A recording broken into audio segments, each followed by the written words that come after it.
Something that is so fascinating to me about the spiritual journey is that you learn all these principles and these ideas, and you think you get them, and you coast for a while, and you've kind of ticked off that level of the challenge. And then all of a sudden, it's like the universe knows when you're ready to either see it in a deeper way or see how you're not applying that in other areas of your life. And I had this realization recently about relationships and friendships where people ask us this a lot. What do you do when you feel like you're not aligned with a friendship or when you outgrow people on a journey?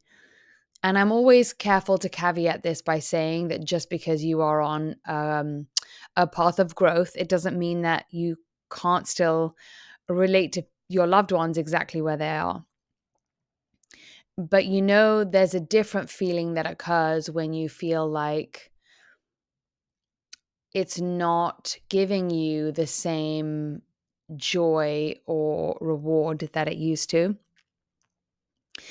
And I really sat with this for a while because it's been coming up for me recently, both in romantic areas and in friendship areas. My family area for now is the one that's doing great. But I know that I've had certain times when that wasn't the one that was all kind of ticked off, and it won't always be the one that ticks off because we all grow at different rates, and then we make that conscious decision to pull each other along or not. But it made me think about this idea where I'm feeling myself in the moment unaligned, or this is not the type of friendship, and I sit with it and I say to myself, why is that? And I think it's because we all notice when there is not an equal give and take. And it doesn't mean that every single time you see that person, you're going to be entirely receiving and it's going to be a perfect mix of you giving. Sometimes it's more about the other person. Other times it's not. And also, to be fair, there are so many different aspects of what makes a friendship good. We could go into all of them. For example, like you loving a person but liking to do different things can sometimes create a friction, or your preferences also changing, so you need to re-educate about that. But let's talk about just the aspect of giving and receiving. What happens in my experience when you clock that the reason why it's unaligned is because you're not getting what you used to get, or that what you used to get doesn't satisfy you anymore, either because you've just changed as a person and what you're seeking in life is different, or because the thing that you used to get used to actually satisfy your ego. And now that you've been through an ego death, it's not giving you that same juice and that same high. And so sadly, that person cannot provide fuel for your ego anymore. And so you see them in a different way. So here's where it gets really interesting, is that I think especially for women, but I think all of us to different degrees, when in that moment we notice that something or someone isn't fulfilling to us, maybe they never were, or maybe they just aren't anymore, there's this incredible feeling of guilt that can happen where you then have to say, no, I don't want to go on a second date with you, or no, I can't hang out anymore, or at this week, or I can't do, 3 Saturdays time, or even something as simple as I don't know when I'm going to be free yet. Like these things they make us prang.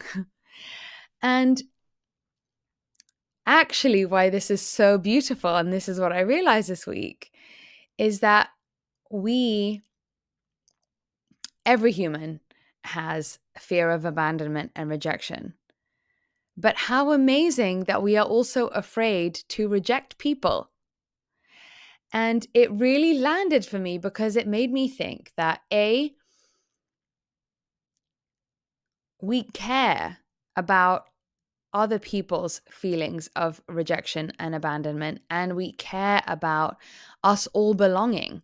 And it's this like shared duty that we have to take care of each other and to make sure that we are taken care of. And so in this same depth that perhaps we're afraid of being rejected, we are also pained by being someone who is going to maybe create that in someone else.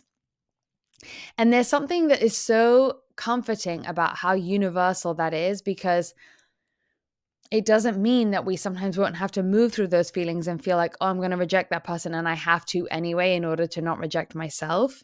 But it's like we get given both sides of the coin so that we can make those informed decisions. And I think often what's happening is that we're only dealing with our fear of rejection in isolation, or we're dealing with the discomfort of rejecting someone else.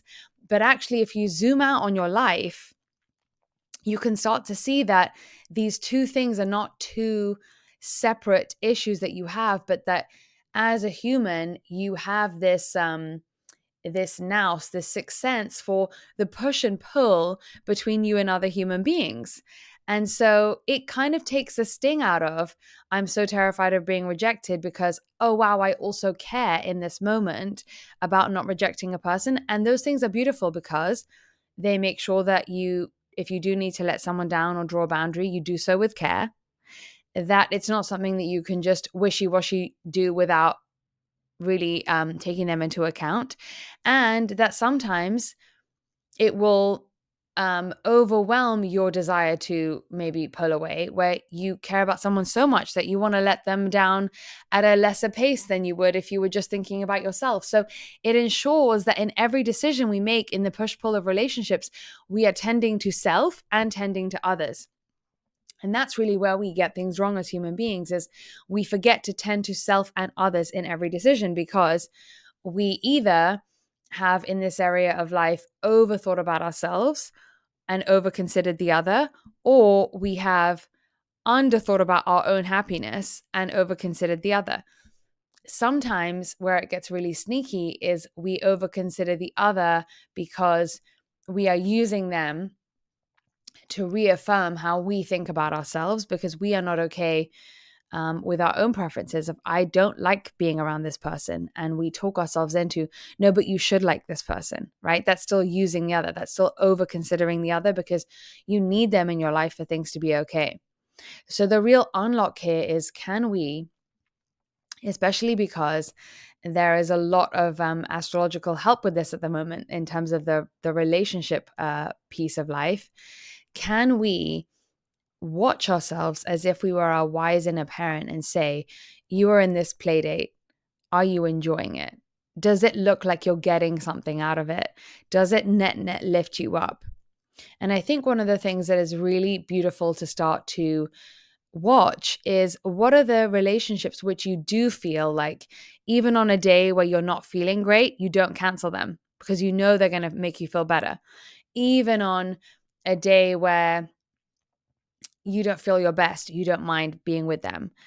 Even on a day where you want to hide under the covers, you're comfortable with them, perhaps, or you just cherish the fact that they're alive from afar. And those relationships, everybody has one in their life, I think, that can feel close to that. Can you accept that maybe that is the new template for what you measure all your relationships against? Do you feel like you can have equal give and take? And when you're watching yourself in that interaction, are you actually getting a net lift of joy, of being filled up, of being happy to be alive, feeling closeness and that human love and interaction, because we all need that, right? That is the fuel that then creates so many other things to be okay. You know, even in our body chemistry, it makes us healthier, makes us more hopeful, psychologically, makes us more grateful to be alive, makes us feel more spiritually connected, and also gives us a greater sense of purpose, because what is it that we do with all the stuff that we make in this world is we hope other humans are on the receiving end. So every time we have that interaction where someone is on a receiving end in a very close way, it's kind of re-educating ourselves that that is in existence and still alive and well, especially when you are going through the sort of readjusting of other relationships that sometimes make you question if things are alive and well, if you are alive and well, if you're okay, if you're still likable, if you're still lovable, all those sorts of things. And actually, as I'm talking to you, Taylor, I'm realizing, that's another area where the relationships are great for me, is with you and Jane. I absolutely love the people that I work with, and that really buoys me and it gives me a lift. And it's not because there's some places where it's just always easy. It's just that you know enough that things matter, and that there is a potential for give and receive, and that usually that's the energy that's flowing there, that if we hit some snags, we have honest conversations. But I think it's actually much harder to have honest conversations when you don't feel that sort of foundation of equal give and receive with the intention from both sides. And that's when it becomes scarier. So there's a kind of a deeper way to look at it. But the level of honesty and readjustment and growth together can really happen when you are getting that equal give and receive, when you do feel yourself lifted up and you are not using that date, that friend, that person, that work colleague, that mother, that father, that sister, that whoever, to reaffirm that you are likable and lovable, rather than actually noticing if you enjoy being around them from a net, just very objective level.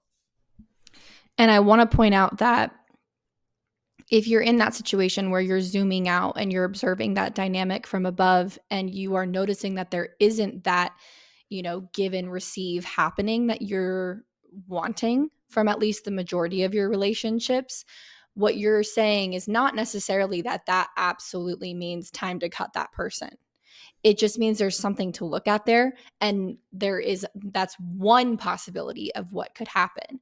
And so, for example, I've been in this situation where I've had a certain, behaviors that I do with different people. And when you're kind of on a growth journey, there can be things that you sort of unwind about yourself. And then you go back into a situation with a friend where part of something that you bonded over was tied to something that you just currently released in yourself. And so there's like something missing from that relationship where you no longer want to participate in that, whatever, that type of conversation, that dynamic. And so it can feel like you're missing that net. But in my personal experience, sometimes it is, being honest about that and going, what's like resisting falling back into that behavior and behaving in your new way and seeing if they meet you. That kind of thing. Because even maybe just that causes them to flip out of that previous dynamic, and then it becomes a give and give relationship again. It's crazy because that's the tweaking. If you decide that something is worth still kind of being in, is that because we are constantly evolving and because we are evolving so quick. And we spoke about this in a little bit. We touched upon it in the Perpetuating Our Own Conditioning podcast episode. But we also have another one, a workshop in the app, which we spoke about ego death a lot. And that is the discomfort of when your ego is dying, i.e., in this case, you're not going back to that old behavior that you used to do in that dynamic. And it does feel like a death because it's like, can they meet you there and can they not? And the truth is that sometimes they don't. But also it's worth it because you haven't abandoned yourself. And sometimes, and we speak about this privately, you get someone literally shapeshift in front of your eyes because they can't show up when it takes two to tango in a certain dynamic without you playing in that dynamic. And so it awakens a different side of them that you may have never seen before because we were in a holding pattern together. And that is not a signal of needing someone to be out of your life. That's like, oh, you're going to go into this little thing and I'm going to go into this little territory, and let's see if we can still relate from these little territories. And we do it all the time in every single existing dynamic in our lives. It's just that most of the time we don't consciously decide to show up in a different way, or we don't consciously feel the discomfort enough of, like when you have overcome some old pattern and then you notice where you're like tempted to go back in, then it's like acute and easy to see. But you almost have to go in, and we talk about this a lot with like gathering data points. You have to almost go in with that sort of pre-awareness that you're not doing that anymore to see the temptation of like, are you still going to do it? And I love about the data points what you were saying, which is that it doesn't mean you have to cut that person. You're just gathering data. And then it doesn't mean you cut them the first time, cut them, that's the sort of reactive way. It's letting yourself over time see that there really is nothing here for me, or actually there is still some gold, and being patient with ourselves to really just sit in that discomfort of will they, won't they, will I, won't I, how do I actually feel? And I wonder if we all gave ourselves more time to be in that discomfort, would we have an easier time of maintaining the relationships and calling it with the right times, with the right ones, rather than prematurely hurting each other. Yeah, and it's almost like we've said that we say this all the time. Is like sometimes someone has to go first, and sometimes being the one to go first in that very moment where you're in that conversation with someone and you're about to go down a specific, kind of conversation or dynamic, you feel it. Mm, That moment to me has always been like, ooh, I get a chance to blame them for this. I get a chance to say they're the reason that I've done this. mm-hmm, Or I get a chance to say, what if I behave differently and see if I can break this and both of us can get through this? Because also we have no idea what they've been processing too. We're not mm-hmm, we're not just walking around telling every single person every single aha we've had, every single breakthrough we've had, every single, they could have been having that exact same experience coming into the conversation with you and going, well, we're just going to go into this. I love this person. I don't know how else to go. So someone has to go mm. first.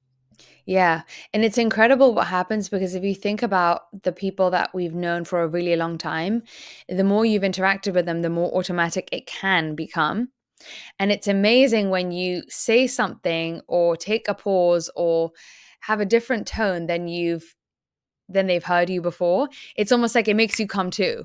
It like makes that person pay attention, and then you actually get their best possible current expression of self, because all of a sudden you haven't said yeah sure, or you haven't been slightly dismissive in your tone, or they've noticed that you want to listen, you know and so then it's like overcoming yourself. And even then, if you have overcome yourself and they can't meet you there, or you're still not getting anything out of it, you still won, because you've become more like the light. You've maybe become more understanding. You've softened. You've brought some energy. You've not switched off. You've been conscious about what you bring to the table, all those things.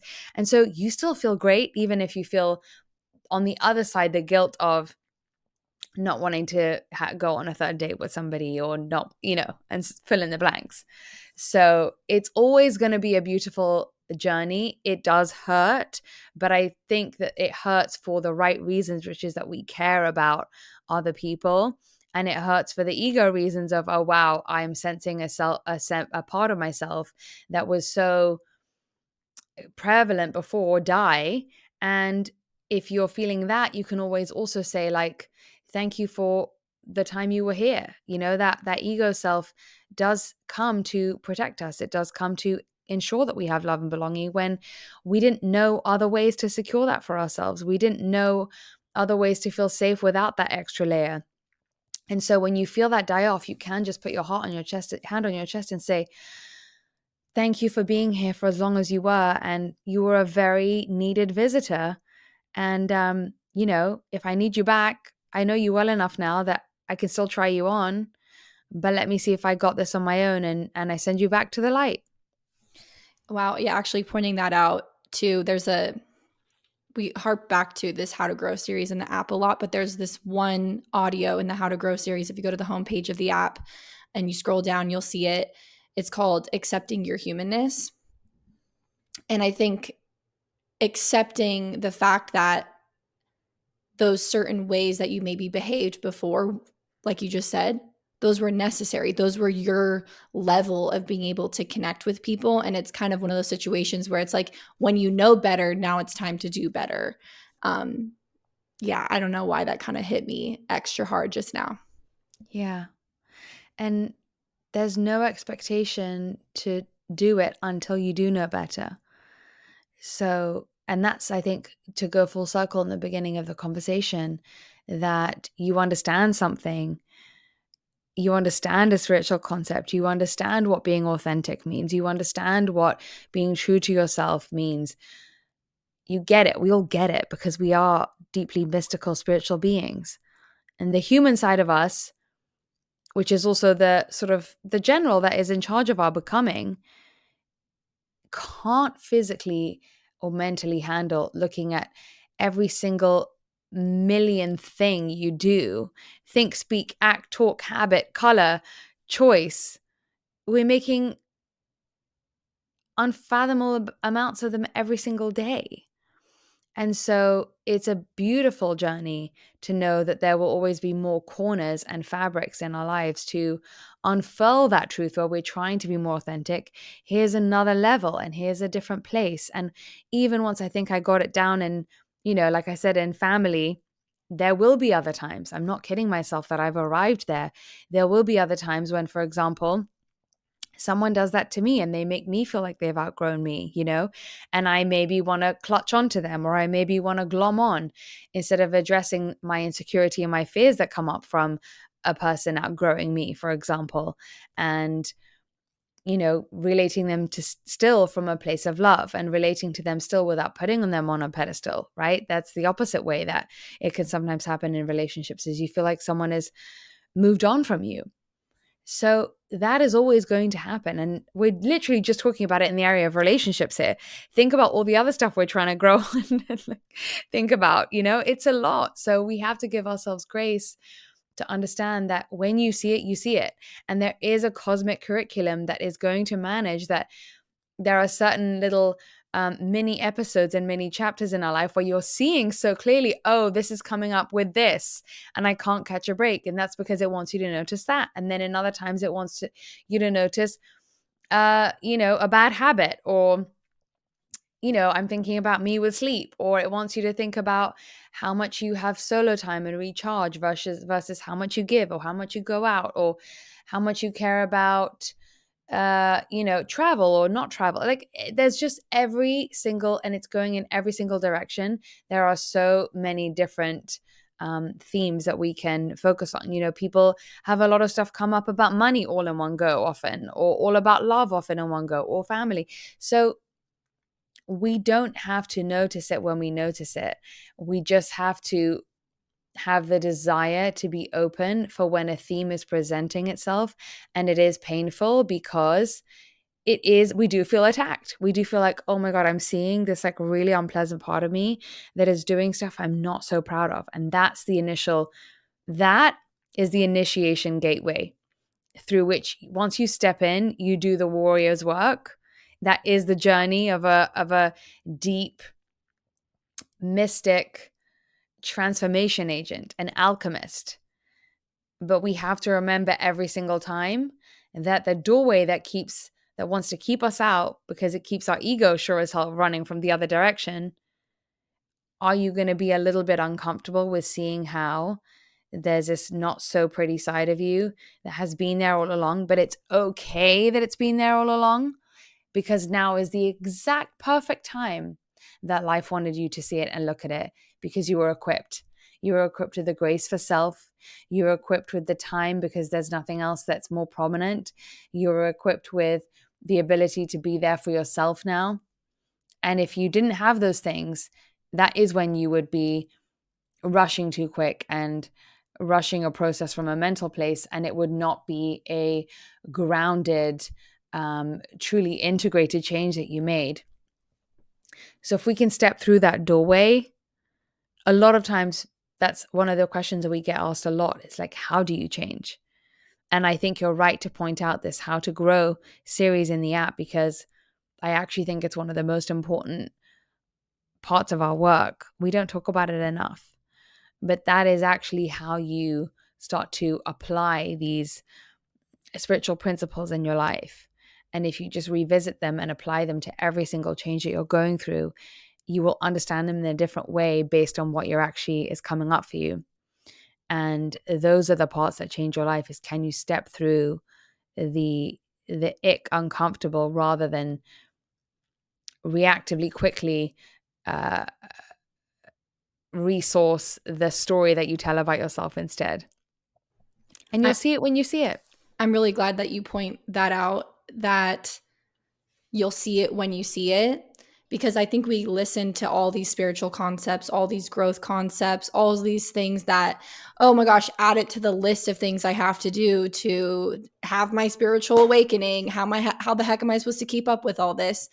What I think is the most important thing to remember is that it's what's in front of you. Like, Mm-hmm. these are great. It's great to listen to an episode like this and think, oh, interesting. Like, maybe when this comes up and I'm seeing this like in front of my face, I'll revisit this concept. But you don't have to Mm, force yourself to go reevaluate all your relationships after hearing this episode. Like, only if it comes up, because as you say, life has your best curriculum. It's mhm, gonna be presented to you. You won't be able to, it will not be able to be ignored, the thing that you're mm. meant to be focusing on. And the only choice is, are you going to sit with it and say, okay, life, I see what you're bringing to my doorstep, or are we going to want to ignore it? And the only difference is the desire to change yourself. A true deep desire from your soul to change yourself, then life will make it obvious. And especially now, especially, I mean, 2025, it's going to be impossible to hide from it. So I think it's really important that we're speaking about this ahead of the year. And like you said, though, if that's not what's happening for you right now, bookmark it and come back in March when you feel like there's eclipses and shit's hitting the fan. But we're here for you, and you can be here for yourself too. And that is ultimately the practice of what this whole thing is about, is that letting things fall off, whether it's your own ego, whether it's old patterns of self, whether it's maybe other people or other dynamics that you used to use them for. It's all okay, because the universe loves, loves a vacuum, especially when you have just deleted an old program, and it means that you are available for a software update. And don't we all want that right now? And we deserve it. So here's to our rising. While we're talking about software updates, make sure you update the app. There's been so many changes in the last month, and we'll get like messages of, oh, this isn't working or something. Just go update the most recent version of the app.